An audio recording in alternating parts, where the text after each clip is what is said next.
Making historical crucifixion spikes. Okay, so I've been asked to make a video on how to make crucifixion spikes, in case you need any heretics to get rid of. I'm going to do it the old school way, as old school and practical as I can. Basic thing about forging or blacksmithing, and it's called blacksmithing because the metal turns black when you heat it afterwards, instead of silver, like silver turns silver. Everything starts off with energy. Basically, shiny rocks, which have minerals in them, eventually got put in fires, and people noticed that sometimes when the fire was hot enough, they would melt, and they could make things with the pieces. Basically, you need metal to start, some sort of a strength from the earth to forge into something new. We're using charcoal as our fuel. Coal is better. Wood doesn't usually get hot enough unless you're blowing a lot of air. You need air, which is all around us, but not necessarily enough. So what we're doing is we would normally have someone either blowing on a tube 2,000 years ago, or using a bellows, like an animal bag, animal skin bag, blowing into the fire. But because we're modern, we have a hairdryer, which works about as well as anything, and you can get them for $5 at the self-help. So basically, you have your metal rods, which is just a metal rod where it's been melted into shape. And so people used to have like nail rods, small thin pieces, which they would make nails. And crucifixion spikes are no different than just bigger nails. Most crucifixion spikes from archaeology are about 5 to 8 inches long, with a really good head on them. So it's like a large spike. They're about 1 centimeter thick at the thickest, and about 5 to 6 inches or 8 inches long. And so you would do it. Now the thing is, you got to remember, 2,000 years ago, metal was expensive. Nowadays, if we just toss a nail away. But back then, that was worth a lot of money. Most people used things out of wood, so a nail was actually an expensive thing.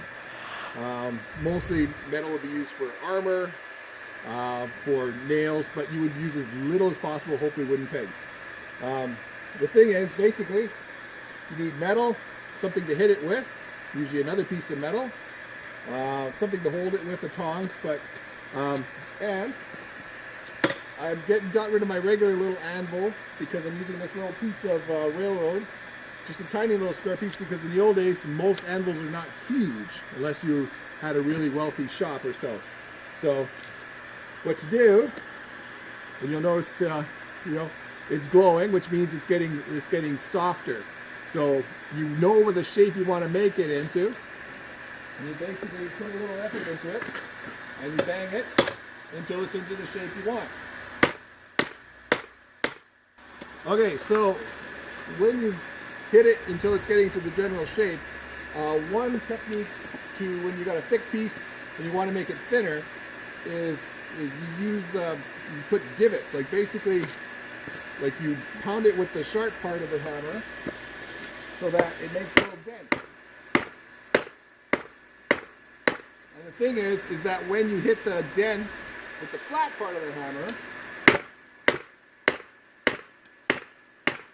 it actually stretches it and strengthens it out. So that's why basically a nail always starts as a thick piece of metal, and then just gets longer and thinner as you taper it and make it into a point. So it's kind of like the dents and problems along the way eventually stretch things in the direction you want to go.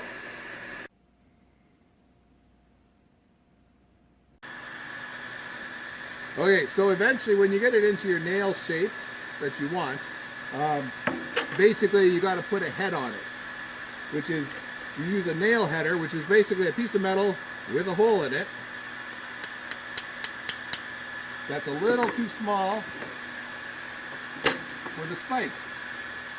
And so you put it like this, and if you've got something to put it in, basically I use this to hold it, and then you beat on it until the head of the nail becomes wider and softer.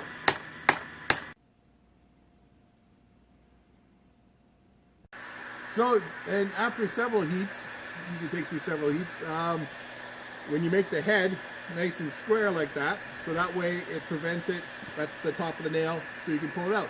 A lot of nails were reused over and over. In fact, one of the ways they learned about steel was when you reused iron and little bits of carbon eventually becomes steel, so it's almost like reused iron gets better. So recycling is better. In fact, back 2,000 years ago, you could find graves with crucifixion nails in them because they're considered good luck charms. Sort of a symbol of the other side for the dead. So if you're doing a display for crucifixions, you take the nail, get a small piece of wood with a hole in it, usually olive wood, but you know, if olive wood, any hardwood will do. And basically, because that's a giant washer, for when they crucify the person, it holds the nail and the person on the cross, so your heretic doesn't slip away on you. So yeah, so that's how you make a crucifixion nail. Hope you found that interesting.